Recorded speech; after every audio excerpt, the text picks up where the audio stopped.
Hello, my name is Andrea and welcome to another lecture from the 2020 Honors Chemistry Lecture Series.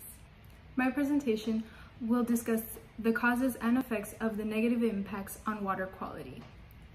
This was inspired by the CNN article, Monitoring Water Quality After Wildfire, which spoke about the devastating fires in California and how they had noticeable harmful effects on the bodies of water in California. Water quality after wildfires.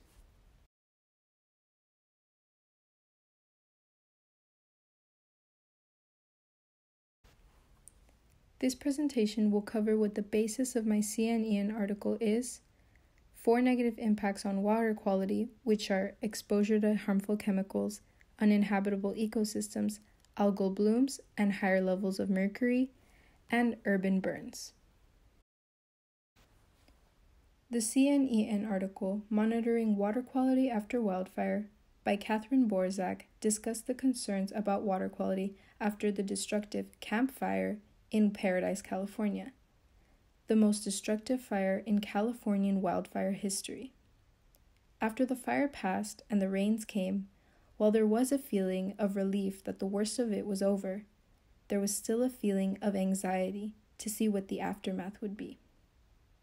A water quality expert actually gave an account of how he went out to Butt Creek, the local water supply in Paradise, California, and found the water was dark brown and notably smelled of smoke. The article then goes on to explain the different variables that contribute to negative impacts on water quality. After discovering these variables, I decided to investigate the more common ones in more depth. The first negative impact on water quality is exposure to harmful chemicals. One of the sources of these highly toxic substances are houses. To be specific, water pipes inside of these houses. Now let's take a look inside these pipes.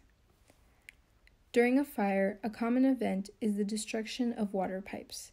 After this breakage, water begins rushing into the pipes. Because of the inverse relationship between velocity and pressure, known as Bernoulli's principle, as the water picks up speed, the pressure inside the pipes decreases more and more, creating a sort of vacuum. Other outside chemicals exposed by the fire get sucked into the water pipes and deposited right into a water source. What are these chemicals? Well, there are countless amounts of toxic compounds that can get sucked into water pipes, but one specific example brought up in the CNN article is benzene. Benzene, or C6H6, is a dangerous hydrocarbon that is a natural product of wildfire. If exposed to a drinking water supply and consumed by a person, it will have extremely harmful effects on the body. Benzene basically does all it can to attack the body's cells. It depletes red blood cells, causing anemia, and also depletes white blood cells, which is why benzene is classified as carcinogenic, and it in many cases can cause cancer. The second negative impact on water quality is the uninhabitable aquatic ecosystems. Now, you're probably thinking, what makes these underwater ecosystems uninhabitable? Well, we all know after a wildfire, many trees, bushes, and other plants are burned and destroyed. Because of this lack of vegetation to absorb sunlight, the water will absorb the sunlight instead and rise in temperature. And as the temperature of water increases, the amount of dissolved oxygen in the water decreases. Now, don't get dissolved oxygen and the oxygen in a water molecule mixed up. While that is a source of oxygen, it's not actually what fish and other aquatic life take in. There is actually a certain amount of oxygen dissolved in water apart from what is already in the water itself. As we take a closer look at this process, we are reminded that as the temperature of a substance increases, its particles begin vibrating and moving quickly. So as the temperature of water increases, these oxygen particles begin moving faster and faster until they ultimately escape and leave the water with less oxygen. As a consequence, fish and other aquatic life have less and less oxygen in the water they take in until finally they suffocate. The third negative impact on water quality is algal blooms caused by runoff.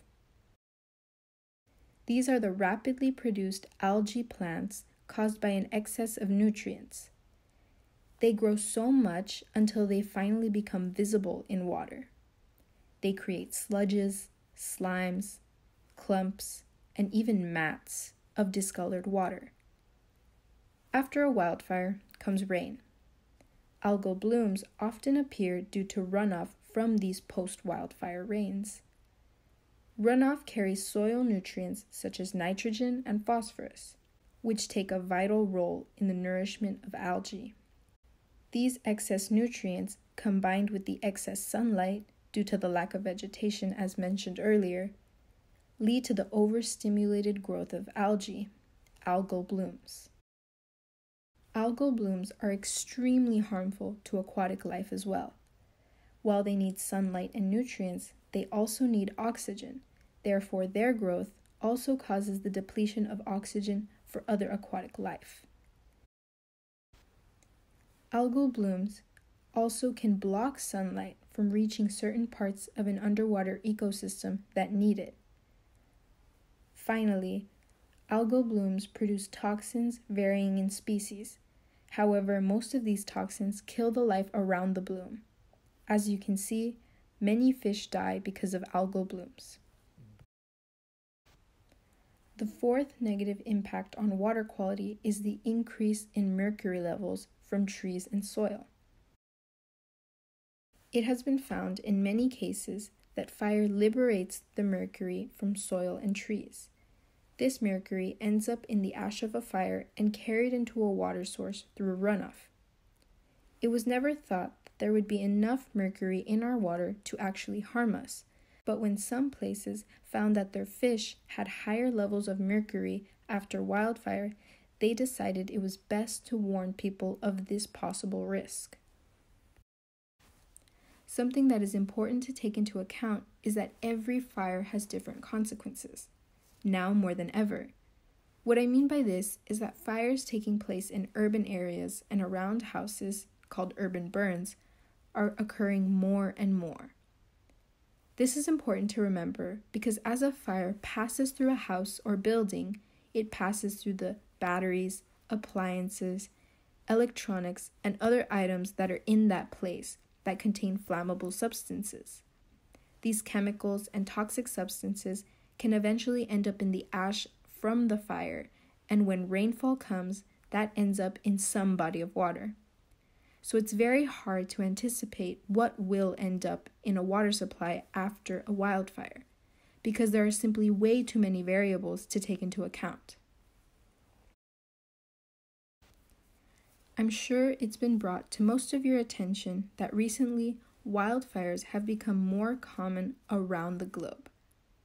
California, Australia, Florida, the Amazon, all victims of these catastrophic wildfires. But even when the fire dies, the water is still one more problem to deal with.